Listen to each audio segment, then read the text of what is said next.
Syekh Arsyad Thawil mempunyai nama lengkap Mas Muhammad Arsyad Thawil. Lahir di Lempuyang Tanara pada 1851 dan wafat di Manado pada 19 Maret 1934. Ayahnya bernama As'ad bin Mustafa bin As'ad, sedangkan ibunya bernama Ayu Nazhah. Pendidikan Arsyad Thawil dimulai di pesantren yang dipimpin oleh ayahnya. Pendidikan Al-Quran dan Qiraat ditempuhnya di pesantren tersebut. Pendidikan selanjutnya diperoleh dari seorang ulama yang masyhur dan juga guru yang menjadi penentu keberhasilan belajar beliau. Ulama tersebut berasal dari Bima, yakni Syekh Abdul Ghani Bima. Pada 1867, Syekh Muhammad Arsyad Thawil berangkat ke Bima untuk berguru kepada Syekh Abdul Ghani Bima. Namun mereka bertemu justru di Tanjung Perak, Surabaya. Syekh Abdul Ghani kemudian menetap selama 1 tahun di Surabaya dan menerimanya sebagai murid khusus karena ia memiliki hubungan erat dengan Imam As'ad. Sekitar 1868, Syekh Abdul Ghani berangkat ke Mekah bersama Syekh Muhammad Arsyad Thawil atas izin dari ayahnya di Tanjung Priuk. Kapal mereka melalui Singapura, Kolombo, Malaka, Aden, Jeddah, lalu sampai ke Mekah selama 6 bulan. Dia tinggal di Mekah selama 5 tahun dari 1868 hingga 1873. Selama 5 tahun di Mekah, Syekh Muhammad Arsyad Thawil menuntut berbagai ilmu kepada beberapa ulama, di antaranya Syekh Ahmad Zaini Dahlan. Beliau belajar mengenai ilmu nahwu, fikih, dan sirah nabawi, dan mempelajari ilmu fikih juga pada Syekh Muhammad bin Sulaiman Hasbullah, dan mempelajari ilmu hadis kepada Syekh Mufti Al-Muhaddis Al-Habib Muhammad bin Husain bin Muhammad Al-Habsyi. Kemudian beliau juga pernah bertemu dan belajar kepada Haji Abdul Karim yang berasal dari Banten. Kemudian beliau juga pernah menjadi murid dari Syekh Nawawi Al-Bantani.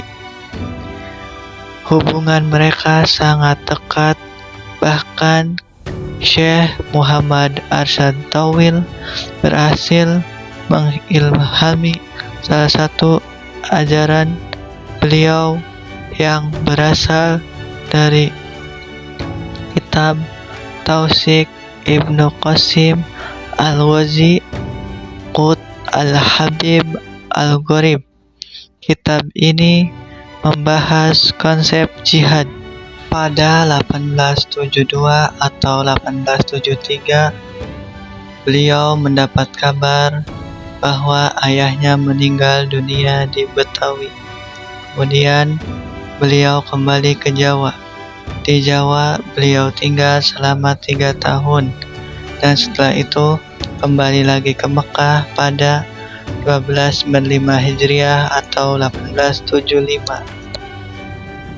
Pada 1876, beliau mengajukan permohonan menjadi seorang syekh. 3 tahun setelahnya, Muhammad Arsyad Thawil diangkat menjadi syekh oleh Raja Abdul Muthalib. Sejak beliau bertugas mengurus proses ritual haji yang jemaahnya paling banyak datang dari Indonesia. Pada tahun 1886, Syekh Muhammad Arsyad Thawil kembali ke Banten.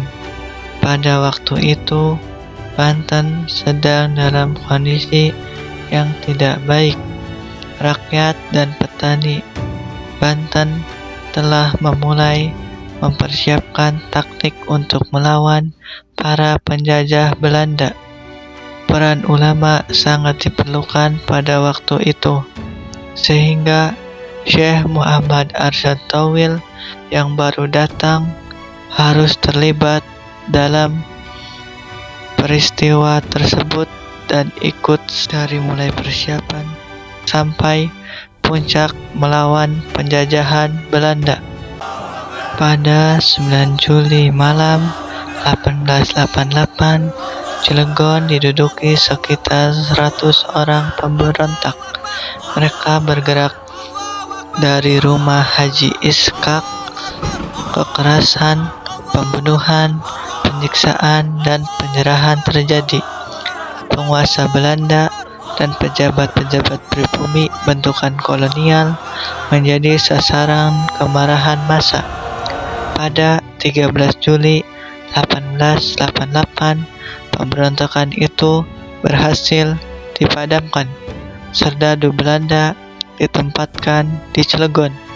Pemimpin-pemimpin pemberontakan dikejar, ditahan, dan diadili. Pejuang geger Cilegon yang ditahan Belanda berjumlah sekitar 204 orang. 94 orang dibuang ke luar Banten, 89 orang dihukum kerja paksa, dan 11 orang dihukum gantung. Dari 94 orang yang diasingkan, terdapat 15 orang yang dibuang ke beberapa wilayah di Sulawesi Utara, yaitu di Manado, Kema, dan Tondano.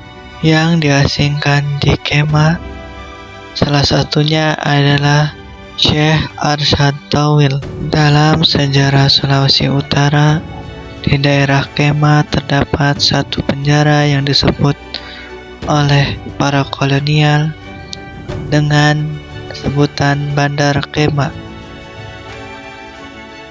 Daerah ini kemudian dijadikan sebagai entrepot menuju Manado dan Maluku di abad ke-19. Sebelum tiba di Manado, Syekh Muhammad Arsyad Tawil awalnya berada di Kema. Di tempat ini beliau dipenjara dan tidak diberikan kesempatan untuk keluar penjara. Setelah 1 tahun berada di penjara Kema, kemudian beliau diberikan kebebasan. Namun kebebasan tersebut tidak sepenuhnya, melainkan tetap dalam penguasaan pemerintah Belanda. Kemudian beliau diizinkan oleh pemerintah Belanda untuk pindah ke Raprap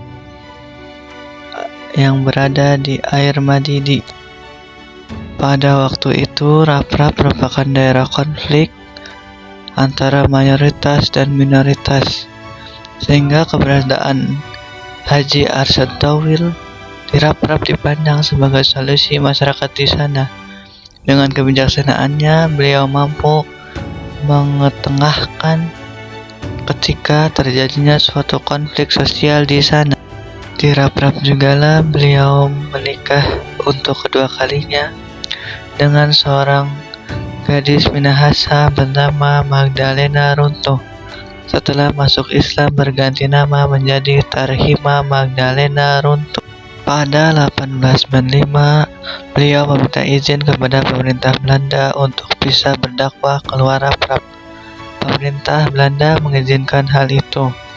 Dengan pengetahuan yang dimiliki, ia berkesempatan untuk mengajar dan memperkenalkan diri kepada masyarakat Manado. 2 tahun kemudian, beliau pindah ke Manado setelah selama 8 tahun menetap Kema Minahasa Utara. Di Manado, beliau menetap di Kampung Arab. Ia atas permintaan Sayyid Hasan Molla Hale diberikan kesempatan untuk memimpin sekaligus menjadi guru pada sekolah madrasah bernama Mursyidul Aulad. Tidak butuh waktu lama bagi Syekh Arsyad Tawil untuk dikenal oleh masyarakat di sana. Dengan kemasyhurannya, para orang tua dari beberapa wilayah di Sulawesi Utara mengirim anak-anak mereka untuk belajar kepada beliau. Beberapa murid yang tercatat belajar kepada beliau di antaranya adalah Teme Hasan dari Gorontalo, Kiai Haji Abdul Qadir Abraham dari Bolang Mongondau, dan Fatma bin Smith Basalama dari Manado. Pelajaran yang diajarkan kepada muridnya seperti ilmu tauhid dan Al-Quran, termasuk ilmu fikih, nahwu, shorof, tasawuf, dan ilmu hadis. Pada 1912, beliau diangkat menjadi penghulu agama Islam Manado. Selain itu, beliau juga aktif di bidang sosial ekonomi masyarakat Manado, yang waktu itu tergolong sangat rendah, yang mendorong beliau untuk mendirikan koperasi bernama Sodeji Hidup atau Koperasi Hidup. Beliau juga menjadi salah satu pendiri organisasi masyarakat bernama Damai Sentosa. Selain itu, pada 1918, ia juga dipercaya sebagai penasehat Syarikat Islam di Manado. Langkah awal yang dilakukan beliau adalah melakukan kunjungan sekaligus silaturahmi ke Sulawesi Tengah dengan pengurus Syarikat Islam Sulawesi Tengah. Hal ini dilakukan untuk menjalin kerjasama di bidang sosial. Setelah beberapa lama menetap di Manado, pada 1924, Syekh Muhammad Arsantawil pindah ke Komoluar. Pada 1928, saat pemerintah Gemeente Manado tengah membuat perkampungan indah di Kampung Kumaraka, Syekh Muhammad Arsantawil mengajukan permohonan kepada pemerintah Gemeente Manado untuk memberikan lahan kepada masyarakat Komoluar yang selalu dilanda banjir untuk pindah ke Kampung Kumaraka. Permohonan tersebut disetujui, namun hal itu memerlukan waktu 3 tahun. Pada tahun 1932, Syekh Arsantawil bersama masyarakat Kampung Komoluar pindah ke Kampung Kumaraka. 2 tahun setelahnya, tepatnya pada hari Senin, tanggal 19 Maret 1934, Syekh Muhammad Arsantawil wafat. Jasadnya dikebumikan keesokan harinya di pekuburan Islam Tawangirung, berdampingan dengan makam Gusti Ratu Sekar Kedaton Permaisuri Sri Sultan Hamengkubuwono V. Beliau wafat pada usia ke-83 tahun.